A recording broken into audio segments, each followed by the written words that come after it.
네, 34장. 야곱의 딸 디나가 이방 땅에서 강간을 당합니다. 자, 34장 1절 말씀. 레아가 야곱에게 낳은 딸 디나가 그 땅에 딸들을 보러 나갔더니. 자, 우리 창세기 제가 11장 말씀하면서 성을 짓고 살았던 문화와 이방 그다음에 유목 민족의 차이점을 여러분들에게 말씀을 드렸어요. 그죠? 성을 짓고 살았던 사람들의 특징이 뭐냐면 농경 문화예요. 반면에 이스라엘 문화는 유목 문화죠. 농경 문화는 뭐 했냐면은 농사를 짓고 살았기 때문에 농한기가 있고 농번기가 있죠. 농한기 때 뭐 해요? 주로 농사 짓는 사람들의 특징이 뭐냐면 힘을 써요. 그러니까 여자들은 가정을 지키고 가사일에 집중하고 남자들이 주로 농사를 짓죠. 그러니까 가사일을 하고 남는 시간에 여자들이 치장을 합니다. 치장할 수 있었던 건 뭐냐면은 농사 짓는 문화는 창고가 발달했다 그랬습니다. 농사 짓는 문화는 땅에서 소출을 얻기 때문에 이동하지 않아요. 그죠? 폐쇄된 사회라 그랬어요. 외부인들이 들어오는 것을 좀 두려워합니다. 폐쇄된 사회의 특징이 뭐냐면 창고를 짓는 문화의 특징이 뭐냐면 계급이 일찍부터 발달합니다. 그죠? 창고의 열쇠를 누가 가질 것이냐, 이 굉장히 중요한 거예요. 물질의 분배를 어떻게 나눌 것이냐, 이 굉장히 중요한 겁니다. 자, 그래서 여자들이 이뻐요. 이뻐요. 그래서 반면에 유목민족이었던 사람들의 특징은 뭘 하냐면은 항상 돌아다닙니다. 항상 돌아다니고 먼지를 마셔야 되기 때문에 사람들의 특징이 뭐냐면 치장할 필요가 없어요. 예. 그러니까 야곱의 딸 디나가 이 성 사람들, 즉 세겜에 있는 사람들의 딸들을 보러 나갔다 하는 것은 어떤 의미인지 여러분들이 생각해 보셔야 돼요. 그래서 우리 딸들이 자꾸 서면 나가는 거 안 좋은 거예요. 요즘 여자들은 이래. 성형 안 하는 사람 없어. 요즘 어떤 옷 입는 줄 알아요? 뭐 이렇게 얘기하고. 자꾸 세상 사람들을 보고 닮으려고 하는 습성을 가지고 있는 거예요. 자, 그러니까 디나는 하나님의 선민이었지만 세상을 동경하고 세상 사람들처럼 되고 싶어 했다는 것입니다. 그러다가 강간을 당하게 됐죠. 이 강간을 당하게 되었다. 그래서 서로 결혼하자. 여기까지 오죠. 그죠? 이것은 하나님이 택하신 선민이 이방인들과 혼잡되어질 위기에 처해 있다 하는 것을 우리에게 보여주고 있는 것입니다. 하나님께서 야곱에게 이토록 은혜를 베푸시고 지키시고 보호하셨다면 마땅히 그는 베델로 가고 마땅히 그는 가나안 땅으로 돌아갔어야 했을 텐데 그는 세겜에 주저앉았어요. 그러니까 야곱이 만날 수밖에 없는 필연적인 징벌을 경험하게 되는 것입니다. 차라리 이 일이 일어나지 않았더라면 이상한 일이에요. 이상한 일. 결국 야곱은 세상에 주저앉고 맙니다. 자, 세겜의 아비 하몰의 말을 여러분들이 한번 잘 살펴보세요. 9절 10절 말씀인데 다 같이 읽어볼까요? 시작. 너희가 우리와 통혼하여 너희 딸을 우리에게 주며 우리 딸을 너희가 데려가고 너희가 우리와 함께 거주하되 땅이 너희 앞에 있으니 여기 머물러 매매하며 여기서 기업을 얻으라. 네. 이걸 만약 받아들인다면 야곱은 더 이상 저 천국을 바라보는 나그네가 아니라 정착민이 되는 거예요. 야곱은 어떤 기업을 사모하며 가야 되냐면 하나님이 주실, 하나님이 약속하신 기업을 기대하며 나가야 되는데 오늘 하몰은 뭐라고 이야기하냐면 여기서 기업을 얻어라. 만약에 야곱이 이걸 받아들였다면 하나님의 계획은 좌절되는 건 아닐까요?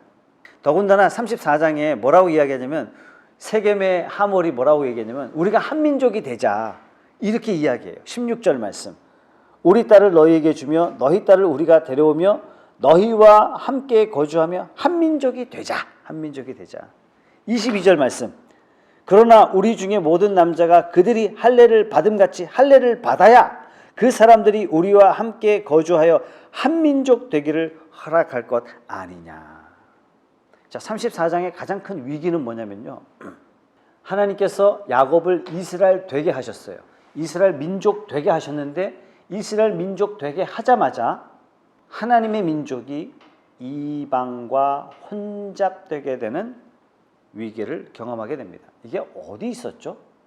창세기 5장에 하나님의 아들들이 세상의 딸들의 아름다움을 보고 결혼하였다. 34장의 제일 중요한 키가 바로 이 내용입니다. 한민족. 하나님은 야곱으로 출발한 그의 혈혈단신의 인생을 이스라엘 민족 되게 하사 돌아오게 하셨는데, 이 이스라엘이 세겜에서 한민족 되자라는 유혹을 지금 받고 있는 것입니다. 커다란 맥락에서 보면 하나님의 백성을 사탄이요 가만히 내버려 두지 않습니다. 어떻게 해서든지 무너뜨리려고 하고 어떻게 해서든지 하나님의 계획을 방해하려고 몸부림치고 있는 것입니다. 자, 그래서 18절, 그들의 말을 하몰과 그의 아들 세겜이 좋게 여김으로. 뭘 좋게 여겼죠? 야, 우리는 할례 받지 않은 민족하고는 함께 할 수가 없어. 그랬더니 이 민족이 어떻게 했냐면, 알았어, 그럼 우리가 다 할례 할게, 이렇게 된 겁니다. 그래서 결국 전부 다 할례를 시행하게 되죠. 그러면 할례를 행하라 라고 요구했던 시몬과 레위는 어떤 의도였어요? 진짜 할례를 행하면 너희가 선한 민족이 되고 우리가 당신들과 하나 되겠습니다, 이런 의도로 그렇게 한 것이 아니라, 이방 민족은 자기들이 잘못한 디나의 강간 사건을 어떻게 해서든지 수습하려고 했고 자신들이 벌였던 악을 선으로 갚으려고 했죠. 반면에 선민이라고 하는 이스라엘은 악을 악으로 갚으려고 시도하고 있습니다. 25절 볼까요? 제3일에 아직 그들이 아파할 때, 할례를 행하면 한 일주일은 누워 있어야 되는데 제3일에 아직 그들이 아파할 때에 야곱의 두 아들 디나와 오라버니 시몬과 레위가 각기 칼을 가지고 가서 몰래 그 성읍을 기습하여 그 모든 남자를 죽였어요. 26절, 칼로 하몰과 그의 아들 세겜을 죽이고 디나를 세겜의 집에서 데리고 옵니다. 이게 하나님 백성이 행할 일입니까? 이스라엘 사람들이 행할 수 있는 일이겠냔 말이에요. 이것 때문에 더 큰 공경에 빠지게 되죠. 어떤 공경에 빠지냐면 35장 5절 다 같이 읽어볼게요. 시작. 그들이 떠났으나 하나님이 그 사면 고을들로 크게 두려워하게 하셨으므로 야곱의 아들들을 추격하는 자가 없었더라. 자, 이 말은 뭐냐면 야곱이요 하몰의 가문을 완전히 그냥 무너뜨린 거예요. 그래서 주변의 고을들이 이게 지금 유목민족이라고 들어왔던 이 야곱 가문을 가만히 내버렸다가 큰일 나겠다. 그래서 부족 동맹이 이루어져서 이 부족 동맹이 어떻게 결정을 내리냐면 야곱을 완전히 진멸하자, 이 결정을 내린 거예요. 자, 시몬과 레위가 자기 동생 디나의 강간 사건에 복수를 함으로 말미암아 어떤 일이 벌어졌냐면 이스라엘 전체가 사라질 위기에 직면한 거예요. 지금까지 외삼촌 라반한테 받았던 야곱의 위기, 이거 위기가 아니에요. 지금까지 야곱이 20년 동안 형 에서 때문에 전전긍긍했던 이것도 위기가 아니에요. 왜요? 뇌물로 써서 해결될 수 있고 말이 통할 수 있지만 지금의 이 위기는 뭐냐면은 말이 통하지 않는 거예요. 이스라엘 전체가 완전히 진멸당할 그런 위기인 거예요. 30절 말씀. 야곱이 시몬과 레위에게 이르되 너희가 내게 화를 끼쳐 나로 하여금 이 땅의 주민 곧 가나안 족속과 브리스 족속에게 악취를 내게 하였도다. 나는 수가 적은즉 그들이 모여 나를 치고 나를 죽이리니 그러면 나와 내 집이 멸망하리라. 야곱이 아주 심각한 치명적인 위기에 지금 직면하고 있는 것입니다. 그 야곱은 지금 이 지경에 이르도록 자기가 뭘 잘못했는지 깨닫지 못하고 있는 거예요. 지금 즉시 하나님 앞에 했던 서원을 즉각적으로 행하고 하나님 앞에 돌이키고 실추된 하나님의 영예를 회복하는 일을 해야 되는데 끊임없이 야곱은요, 자기가 중요해요. 30절 말씀에 아이라는 단어가 몇 번 나오나 보세요. 내게 화를 끼쳐 나로 하여금 내게 악취를 나는 수가 적은즉 나를 치고 나를 죽이리니 나와 내 집이 멸망하리라. 지금 여전히 야곱은 뭘 생각하고 있냐면 내가 중요해요. 하나님이 야곱을 왜 불렀어요? 하나님을 위하여. 하나님이 야곱에게 왜 외삼촌 라반의 집에서 형통하게 하셨어요? 하나님의 거룩한 뜻을 위하여. 하나님께서 외삼촌 라반의 위기로부터 왜 구원해 주셨어요? 이스라엘을 위해서. 하나님의 거룩한 뜻과 깊으신 뜻이 있음에도 불구하고 야곱은 여전히 하나님의 뜻을 깨닫지 못합니다. 하나님의 계획을 바라보지 못합니다. 여전히 나예요. 여전히 나. 내가 볼 손해, 내가 처해질 위기, 내가 직면해야 할 위험, 이것만 생각하고 있어요. 그래서 35장 1절 말씀에 하나님이 야곱에게 이르시되 일어나 베델로 올라가서 거기 거주하며 네가 네 형 에서의 낯을 피하여 도망가던 때에 너에게 나타났던 하나님께 거기서 제단을 쌓으라. 지금 야곱이 잘못한 걸 다 지적하고 있어요. 너 지금 여기 있으면 안 돼. 베델로 올라가야 되는데 너 왜 세겜에 있어? 너 왜 나한테 약속한 거 지키지 않니? 너 왜 세겜에 거주하냐? 베델로 가서 거주해라. 형 에서의 낯을 피하여 도망하던 때에 하나님이 너에게 그렇게 약속했던 것을 신실하게 지켰건만 너는 지금 무엇을 행하고 있느냐라고 말씀하고 계신 거예요. 자, 다음 주에 보실 말씀이지만 35장 5절 말씀에 이미 하나님께서 사면 고울들로 크게 두려워하게 하셨죠. 그럼에도 불구하고 하나님께서는 야곱을 지켜주십니다. 야곱을 해하고자 하는 세상의 모든 권력들을 하나님께서 다 막아주셨어요. 에서의 복수심을 막아주시고 가나안 족속의 위협으로부터 막아주시고 하나님이 택한 야곱을 지켜주시고 인도하시고 베델에서 약속하셨던 그 신실하신 은혜들 계속 하나님께서 지켜나가십니다. 참 하나님 놀라우시죠. 야곱의 인생을 보면 인간은 끈질기게 악을 행해요. 인간은 끈질기게 간사해요. 그럼에도 불구하고 하나님은 지키시고 보호하시고 인도하시고 빼내주시고 막아주시고 하나님이 약속하신 것이 이루어질 때까지 신실하게 이끌어 나가십니다. 야곱의 인생을 보면요, 야곱의 인생을 보면서 내 인생을 봐야 돼요. 정말 내가 이 정도까지는 아니다 라고 하신다면 아직 모르셨어요.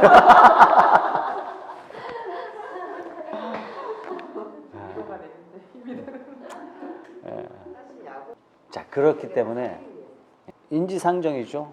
내가 만약 이 자리에 있었다면 막 이렇게 행동하지 않았을까.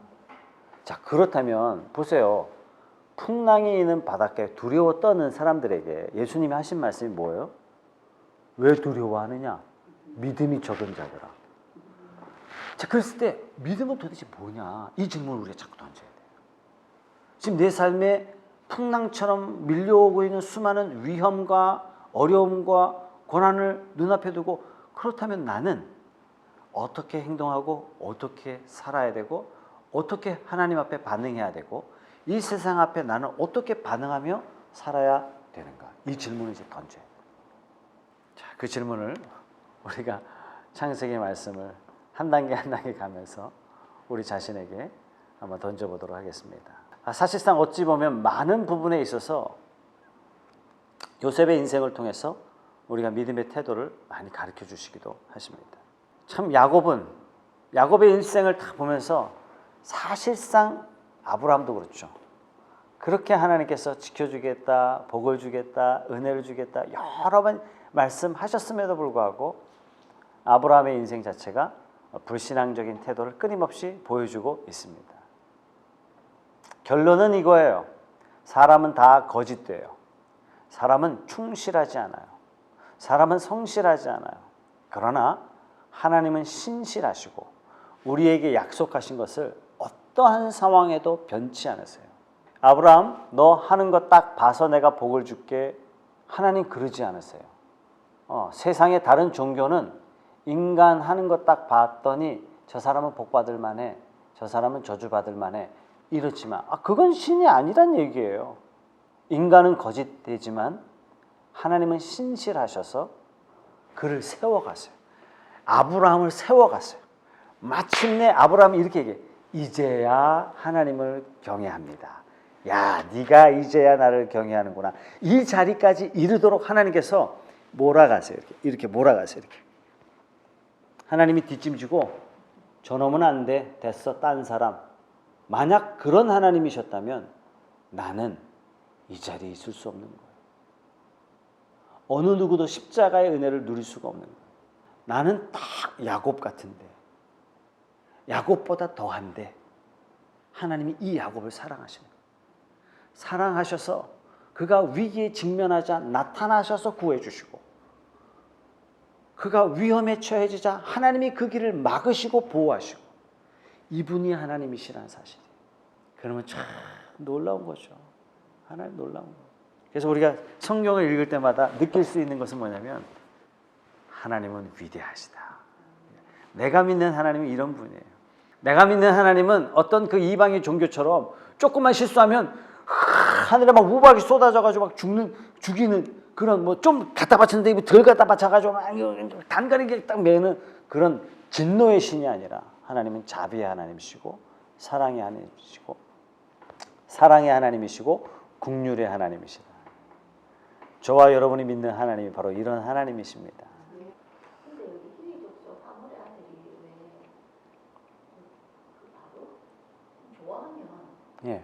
그 담배를 밟을 했을 때 드립다 안 없겠을까요?